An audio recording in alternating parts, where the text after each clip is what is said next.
नमस्कार बालमित्रांनो, आज आपण इयत्ता 7वी विषय मराठी यातील काव्य क्रमांक 17 शिवराय आणि बालवीर या कवितेला अभ्यासणार आहोत. या कवितेचे कवी आहेत वा भा पाठक. यांचा जन्म 1905 पुणे येथील वाडिया कॉलेजमध्ये मराठीचे प्राध्यापक होते. आशागीत व प्रवासी हे त्यांचे कविता संग्रह प्रसिद्ध आहेत. पुढील कविता त्यांच्या आशागीत या संग्रहातून घेतलेली आहे. कर्तव्यनिष्ठ सावळ्याचे व गुणग्राहक शिवरायांचे यांनी या कवितेत कसे बहारदार वर्णन केले आहे ते आपण पाहू. विद्यार्थी मित्रांनो, चला तर सर्वप्रथम कवितेला आपण लयबद्धरीते गान करणार आहोत.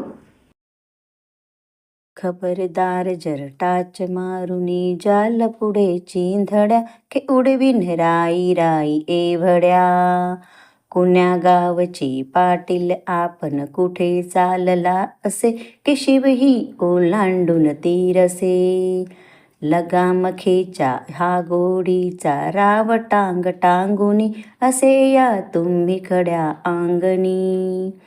पोर म्हणूनी हसण्यावारी वेड नका नेऊही मला ओळखले हो का तुम्ही. हा मर्द मराठ्याचा मी बच्चा असे हे हाडही माझे लेचे पेचे नसे. या नसा नसातून हिम्मत बाजी बसे. खबरदार जर टाच मारुनी चाल पुढे चिंधड्या की उडवीन राई राई एवढ्या. मळ्यात जाऊन मोठेचे ते पाणी धरावे तुवा कशाला ताटा तुझ हवा. मुठीत ज्याच्या मूठ असेही खडगाची तो बरे वीर तू समजलास का रे. थोर मारसी अशा बडाया पराक्रमाच्या जरी कुठे तव भालावरती तरी. हे खडगाचे बघ पाते किती चमकते अनकुचीदार अति भाल्याचे टोकते. या पुढी तुझे वद हिम्मत का राहते. खबरदार जर पुढती पाऊल पुढे टाकशील चिंधड्या उडवीन राई राई एवढ्या. खबरदार जर पुढती पाऊल पुढे टाकशील की चिंधड्या उडवीन राई राई एवढ्या. आपण मोठे दाढीवाले आहा वीर वायकी किती ते आम्हाला ठाऊकी. तडप आमुच्या शिवबाजांची तुम्हा माहिती नका दाखवी फुशारकी का फुका. तुम्हा सारखे कितीक असतील लोडविले नरमणी आमुच्या शिवबाने भररणी. असे इमानी चेला त्यांच्याकडे हुकुमाविना त्याच्या समजायाच्या पुढे.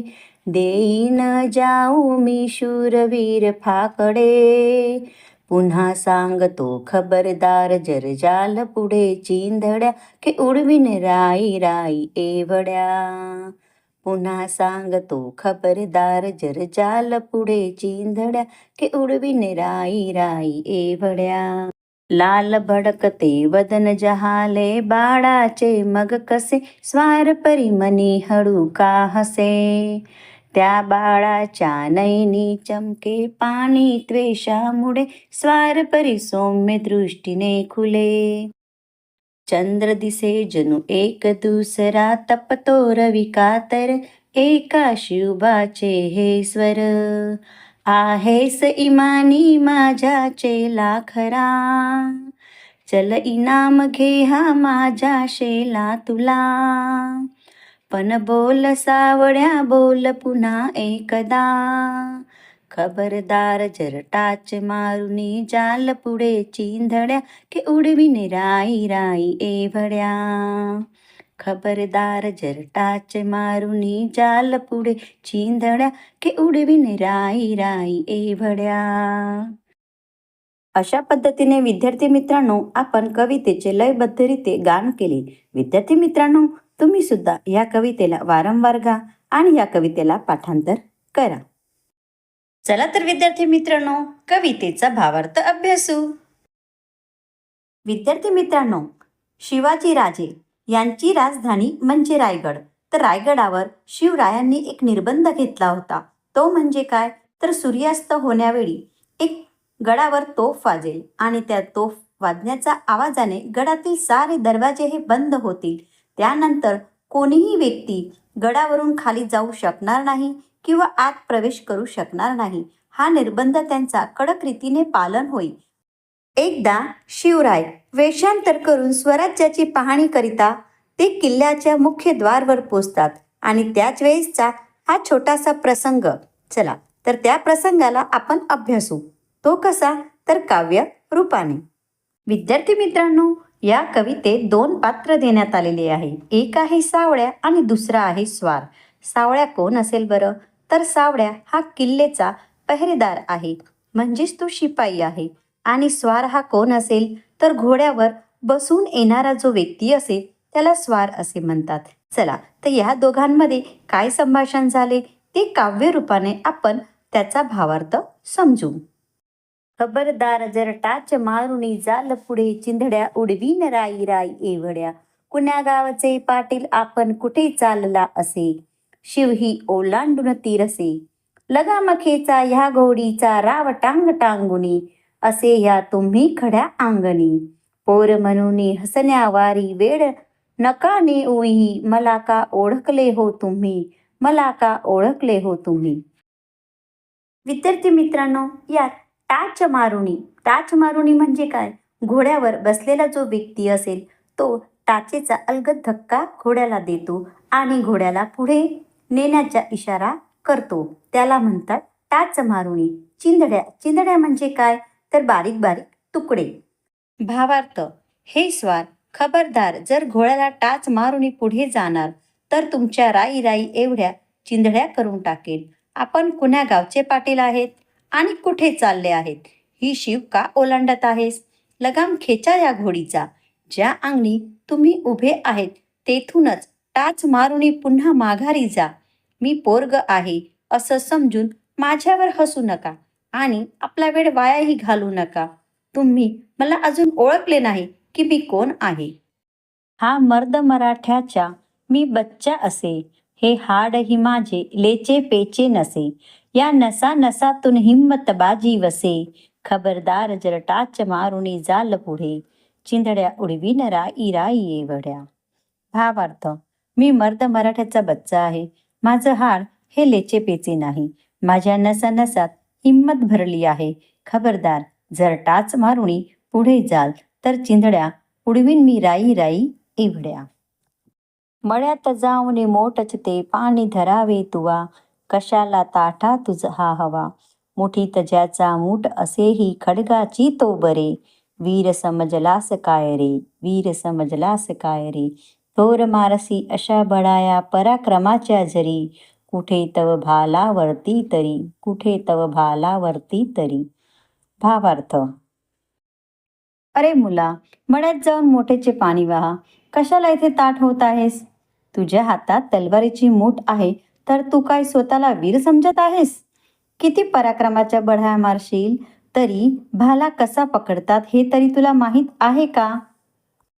हे खडगाचे बघ पाते किती चमकते, अनकुची दार अति भाल्याचे ते टोक, यापुढे तुझी वद हिंमत का राहते. खबरदार जर पाऊली पुढे टाकशील, चिंधड्या उडवीन राई राई एवढ्या. स्वार म्हणतो की हे तलवारीचे पाहत आहेस किती चमकदार आहे, या भाल्याचे टोक बघ किती अनकुचीदार आहे. बोल, यांच्यासमोर उभे राहण्याची तुझी हिंमत तरी आहे का. खबरदार जर पुढती पाऊल पुढे टाकशील तर चिंधड्या उडवील तुझ्या राई राई सारख्या.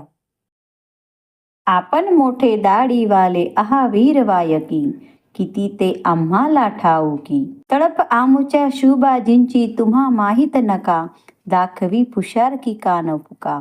तुम्हा सारखे कितीक असते लोडविले नरमनी, आमुच्या शिवबाने भर्रणी, आमुच्या शिवबाने भर्रणी.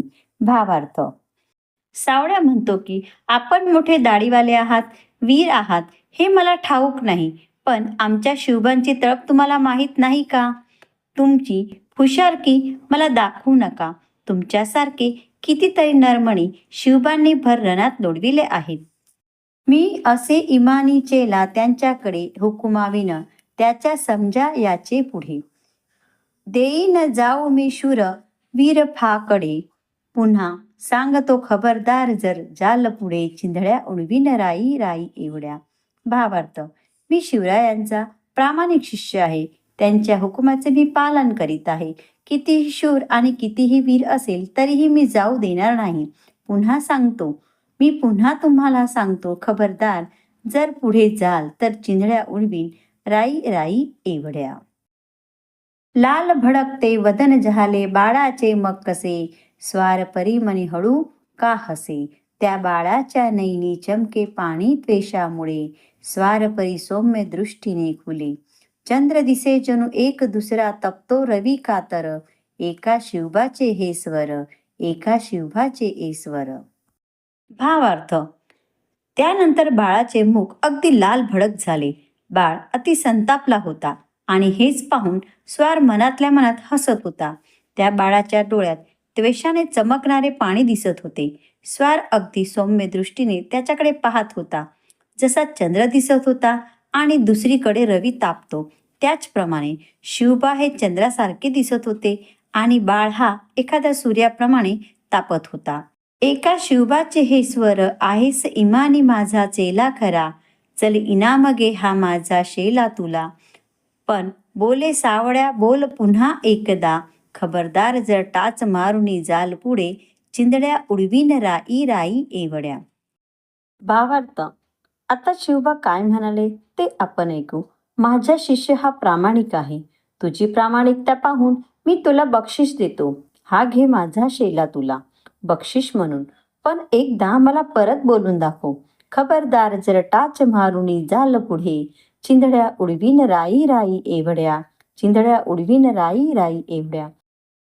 अशा प्रकारे विद्यार्थी मित्रांनो, वेषांतर करून आलेले शिवलाय हे छोट्याशा सावळ्या म्हणजेच बालवीराची परीक्षाही घेतात आणि त्याच्या प्रामाणिकतेवर खुश होऊन ते त्यांना बक्षीस सुद्धा देतात आणि कौतुकही करतात. अशा प्रकारे विद्यार्थी मित्रांनो, आपण कवितेचा भावार्थ समजलो, अभ्यासलो. यावरून आपण संवादातील प्रश्नांची चर्चा करू, आपले अनुभवाचे जग सगळ्यांसमोर मोकळे करू.